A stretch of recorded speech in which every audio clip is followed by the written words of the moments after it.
Yo, what's good, guys? Inswain with Inswain Audio. Welcome back to the channel. If you're new here, make sure to subscribe and stick around because I drop videos just like this every single day. Today, I'm going to show you 5 different mixing techniques that you can use to make your drums hit way harder without actually getting any louder. Let's go.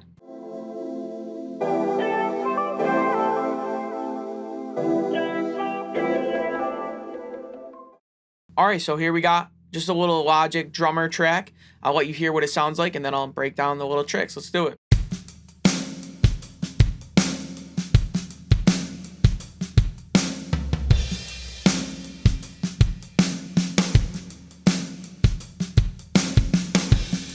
Okay, nothing too crazy, just a basic groove. Tried to give it a live drum feel so that it kind of applied to a lot of genres, but you know, this will work for anything. Just how you apply it might change. So, first things first, compression. Compression is going to control the dynamics, which then when you turn them back up to the same peak level that they were at, you're going to also be bringing up more of the body, so you're getting, an overall louder perceived volume. And you can also shape the wave and the transients and the sustain and all that, which you can use to your advantage to create loudness. So here's my threshold and my makeup. I'm using a 10 millisecond attack, the auto release, 4 ratio.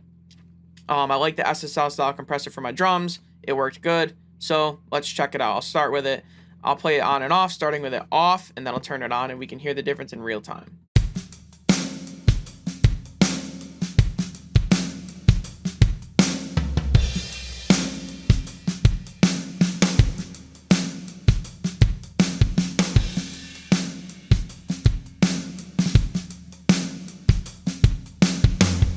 So it's pretty subtle, nothing too crazy, but you can feel they get a lift. They just get pushed forward a little bit, get put in your face. The kick starts thumping harder. Everything feels more gluey. Nice trick. All right, next we have clipping. You could do hard clipping, soft clipping, something on a gradient scale. All is going to work. They do something different, but they can work differently. What I used here is the standard clip from Shure Audio Tools. I use the Soft Clip Pro mode with a 13% soft clip saturator. I brought the ceiling down to negative 5.4, and then I just added 2.6 dBs of gain to compensate so that we're at the same peak level. This one is a lot less subtle. You're definitely going to notice this. I'll play it back and forth, starting with it off.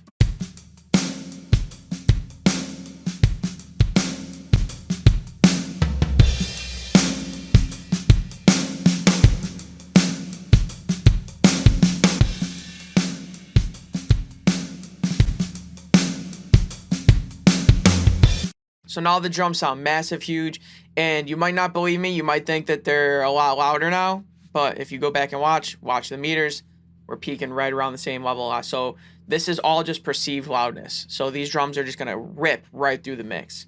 All right, moving on. Next one. This is definitely the most obvious effect, saturation.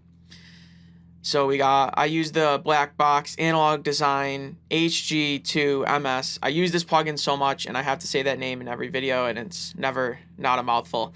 So I got 63% on the saturation knob. I'm using the alternate tube. Pentoed at 60, trioed at 65. Pulled down the output to 42% to compensate for all the volume. And the parallel mix is at 84%.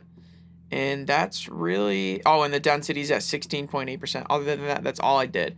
So this one, you're definitely going to notice the drums are going to sound massive, but once again, the peak is right around the same. So let's check that out. I'll show it to you before and after, starting with the before.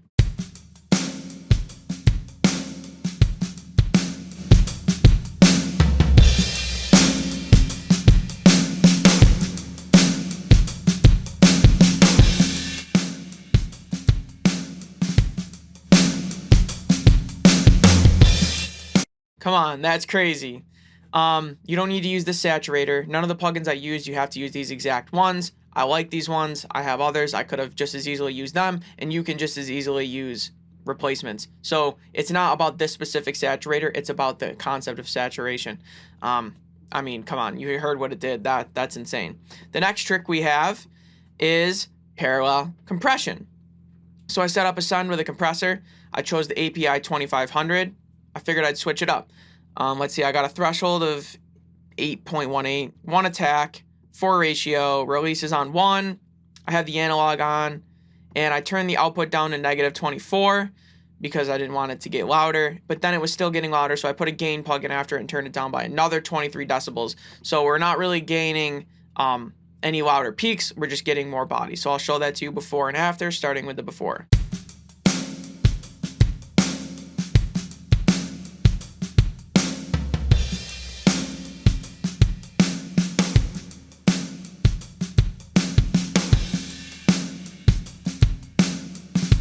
That one's very subtle, but you can really feel it in the kick drum.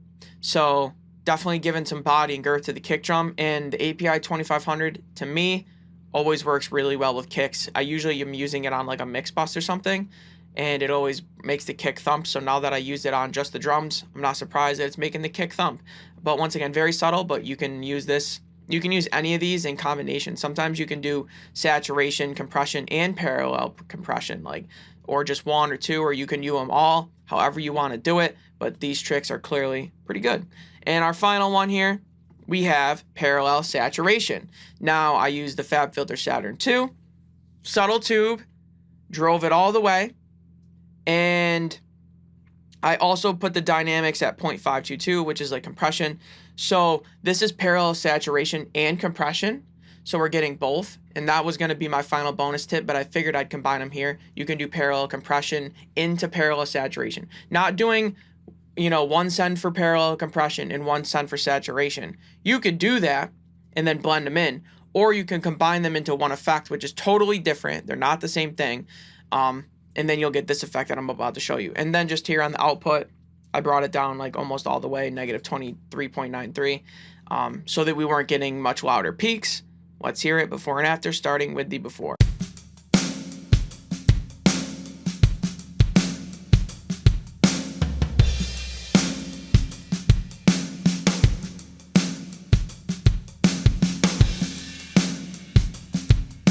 And really listen to the kick and snare. It's not getting way louder. It is getting a little bit more in your face, but the kick and the snare feels so much tighter and punchier and consistent. This is giving it a lot of glue, which honestly wasn't the intention of this, but it's working for that as well, and I really like this. This isn't a trick that I use personally very often.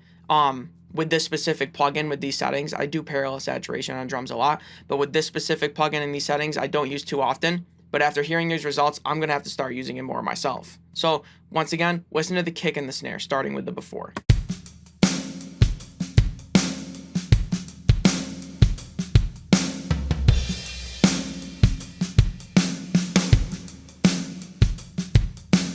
It gives them so much more oomph. It sounds like the drummer is hitting them harder, which is actually giving it more groove and more bounce. So this is a very musical way of doing it as well. Another added bonus. A lot of these things have side effects. Sometimes the side effects are good, sometimes they're bad.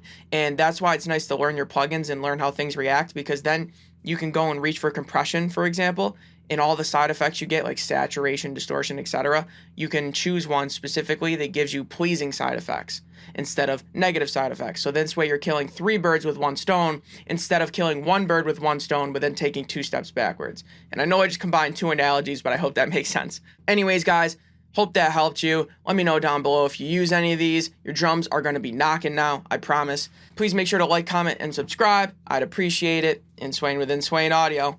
Peace!